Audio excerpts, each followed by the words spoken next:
things going on around you. That is part of opening your mind to the possibility, because when you open your mind to the possibility, you start to bring that possibility in. You start to change you. Other thing that was discovered is Michael Cremo's work as an archaeologist, and there other archaeological findings as well. And I don't know how many of you are familiar with that. The footprints that they found, that's 1.3 million years old, but it looks like, our footprints. It's interesting to me because time is such a very strange, trippy thing that I always say 3 million years ago could be our future. Past becomes future. 3 million years ago, could 3 million years ago be the future? Could 3 million years ago, could you have created this 3 million years ago? Could the technology have been so advanced 3 million years ago that you, someone, a scientist, could have created a virtual space? Could have created this? You have to look at everything. Did those footprints show up just now, or were they there all the time?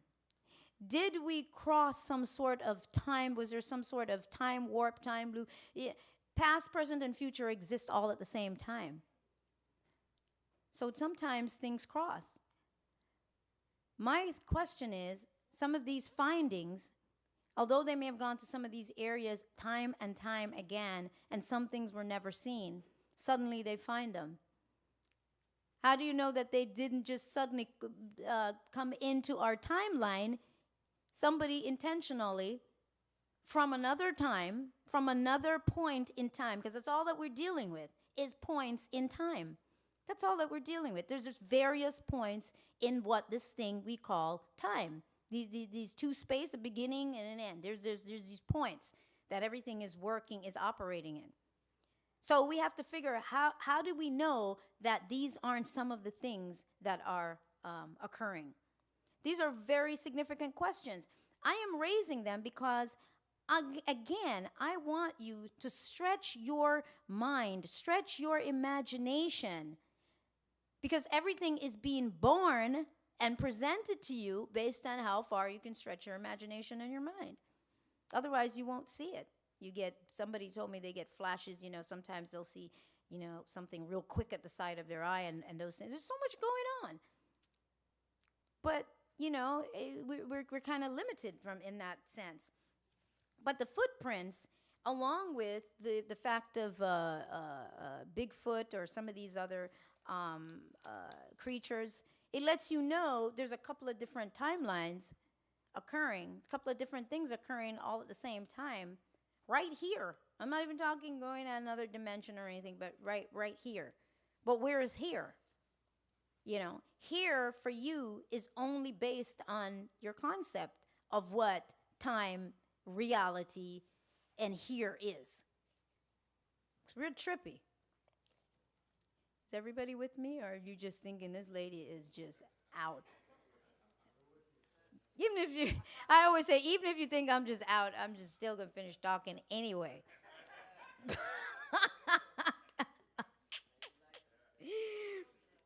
But anyway, huh? Okay, all right. Now, okay, this happened to come up, and for anybody who doesn't understand what a frequency pattern is, I did have this here because I was going to show you how that works when we're talking about cycles per second. So I'm going to still talk about that a little bit. Let's see.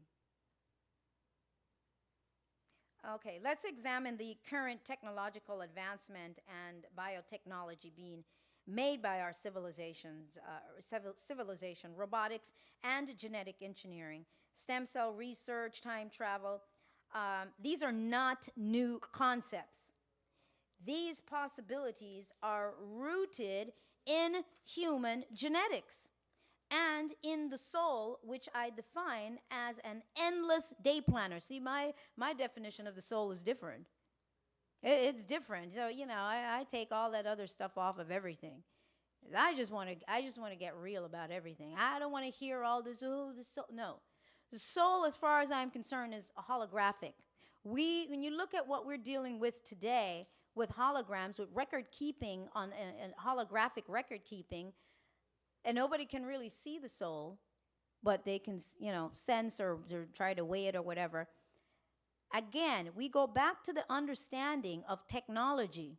Okay, let's really get strong on understanding that technology, okay, and how the body was designed. Look at how advanced that is. So the soul, since we all agree, keeps record. It's holographic. It's a holographic record keeper that when people die, that hologram